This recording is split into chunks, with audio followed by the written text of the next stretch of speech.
Centimetre wide thin circular disc of mass 200 gram. 20 centimetre wide thin circular disc है जिसका मास है 200 ग्राम, is suspended to a rigid support from the thin metallic string।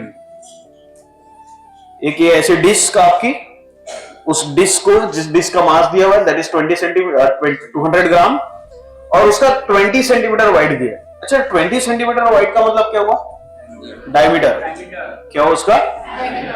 20 centimetre wide बोल रही है ना, मतलब 20 centimetre wide बोला है ना, तो 20 सेंटीमीटर वाइड का मतलब क्या हो गया?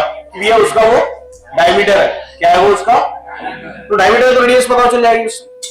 ठीक है, मास भी दिया इसका, है ना। Is suspended to a rigid support from the thin metallic string।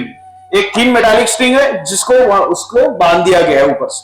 ठीक है, और सामने देखिए, by holding the rim of the disc, rim बोले तो उसका circumference, है ना। By holding the rim of this disc, the string is twisted through 60 degree and released। So simple English, उस डिस्क को पकड़ के 60 डिग्री घुमा दिया, और जैसे उस डिस्क को 60 डिग्री घुमा दिया और देख घुमाने के बाद में क्या बोला है? रिलीज्ड। घुमा दिया और छोड़ दिया तो वो ऐसे वाइब्रेट करेगी।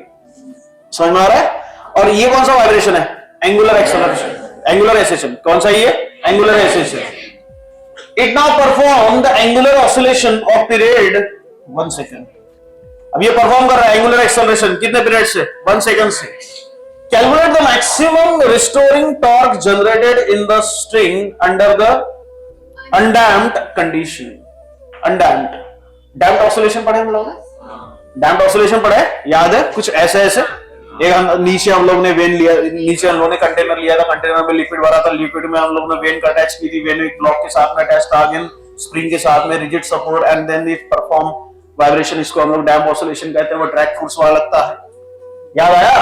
So this drag force is exerted by the liquid on the vein, and due to there is a reduction of this amplitude, and when there is reduction of amplitude, so it is called as damped oscillation। क्या कहते हैं उसको हम लोग? damped oscillation। या हम लोग consider करना under undamped condition। The meaning of undamped condition, हम लोग उसको amplitude decreasing में कंसीडर नहीं करेंगे, क्लियर? ना इंक्रीजिंग में कंसीडर करेंगे, इट्स अ कांस्टेंट। समझ में आ गया? हाँ, चलिए। तो a 20 centimetre wide thin circular disc of mass 200 gram is suspended to the rigid support from the thin metallic string। तो एक डिस्क है, एक डिस्क को स्ट्रिंग, मेटालिक स्ट्रिंग से बांध दिया गया, और फिर उसके बाद में देखो, by holding the rim of the string is twisted through at 60 degree and then released।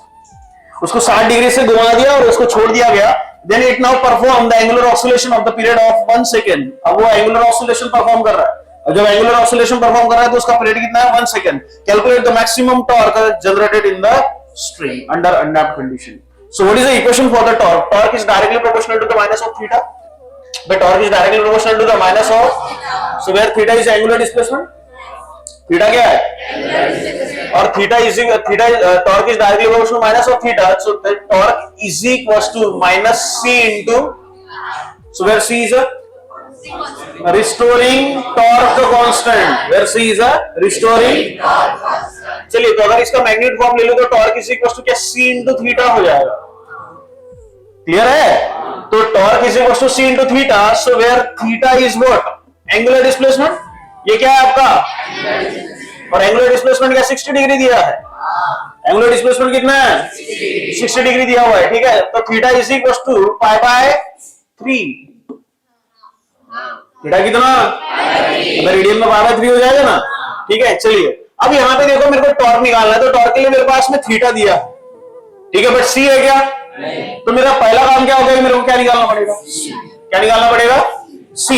और मेरे पास में टाइम पीरियड की इक्वेशन है, t is equal to 2 pi under root of i divided by, एक फॉर्मूला है याद रखेगा, i डिवाइडेड बाय c। ठीक है, ये फॉर्मूला अपने इसमें कैलकुलेशंस में नहीं है, यहाँ पर अपने डेरिवेशंस में नहीं है, बस ये फॉर्मूला हम लोग याद रखेंगे। t is equal to 2 pi under root of i divided by c, and where c is a restoring torque constant. c क्या है आपका? रिस्टोरिंग। अब आप देखो, मैंने ये फॉर्मूला यूज क्यों किया है? क्योंकि मेरे पास में टाइम दिया है, ठीक है, और ये डिस्क होने के कारण मैं इसका मोमेंट ऑफ इनर्शिया कैलकुलेट कर सकता हूं। और मोमेंट ऑफ इनर्शिया कैसे लेंगे, क्योंकि ये जो स्ट्रिंग, ये जो डिस्क है, ये डिस्क को कहां से बांधा है, सेंटर से। ठीक है, अगर मैं इसका मोमेंट ऑफ इनर्शिया ले लूं applications of moment of inertia में याद करिए, तो हमारी डिस्क की मोमेंट ऑफ इनर्शिया लिए है, so this is axis of rotation. हो गया क्या? और ये हो जाएगा तेरा 10 सेंटीमीटर। कितना हो जाएगा?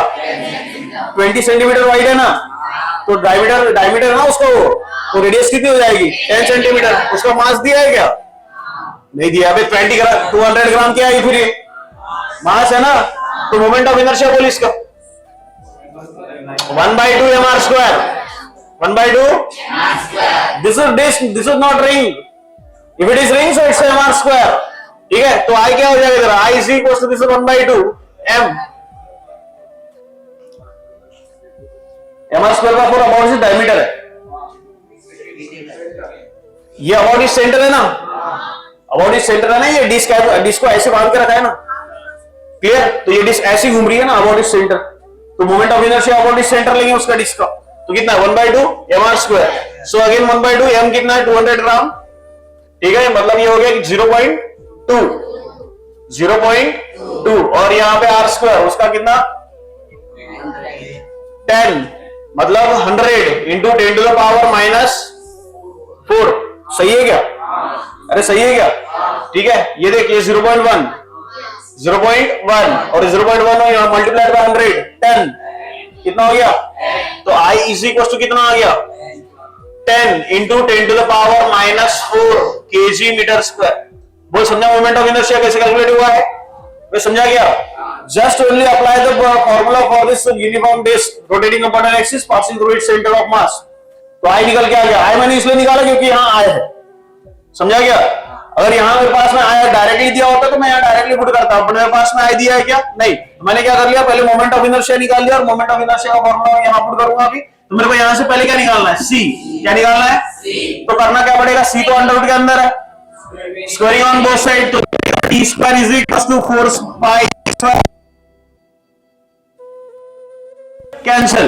तो C इज इक्वल टू क्या हो गया? 4π² into I divided bye t²। और t कितना दिया है? t कितना दिया है? तो इसका मतलब ये हो गया C is equal to 4π² into I, और I कितना है? 10 टू द पावर -4। समझा क्या रे? अरे समझा क्या? ठीक है, चले। अब ये जो C है, क्या C आप डायरेक्ट यहां भी पुट कर सकते हैं? अरे C तो डायरेक्ट आप यहां पर भी पुट कर सकते हैं ना। ठीक है, अब यहां इसलिए पुट करेंगे क्योंकि यहां π² है और मैंने इसको π/3 में कन्वर्ट करके रखा है, समझा गया? तो π² इंटू पाई क्या हो जाएगा? π³ क्या हो जाएगा? अब देख ये ऐसा क्यों किया है, देख वहां π³ का वैल्यू दिया है क्या? अबे कुछ अकल लग रही है? ठीक है, चलेगा। C is equals to 4π² into 10 into 10 to the power -4।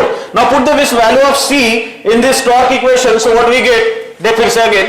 So again this is torque is equals to C पूरा का पूरा ये 4π² into 10 into 10 to the power -4 into, और ये थीटा क्या है तेरा?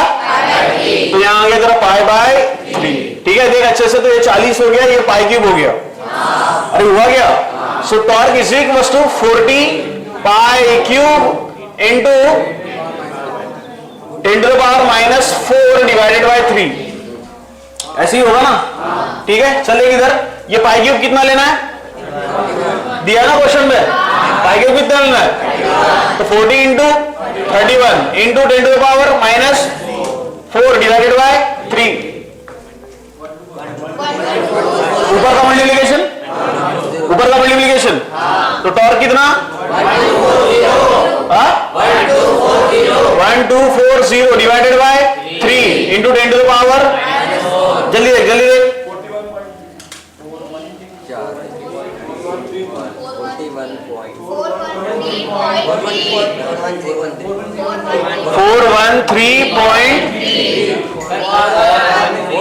अच्छा 41 है, 413.3 पक्का? 10 टू द पावर पक्का? कुछ बचा क्या? कुछ बचा क्या? कुछ नहीं बचा। अबे यूनिट बचा इसका, बोल यूनिट क्या इसका? Newton. This was your question. समझा? अभी समझा गया?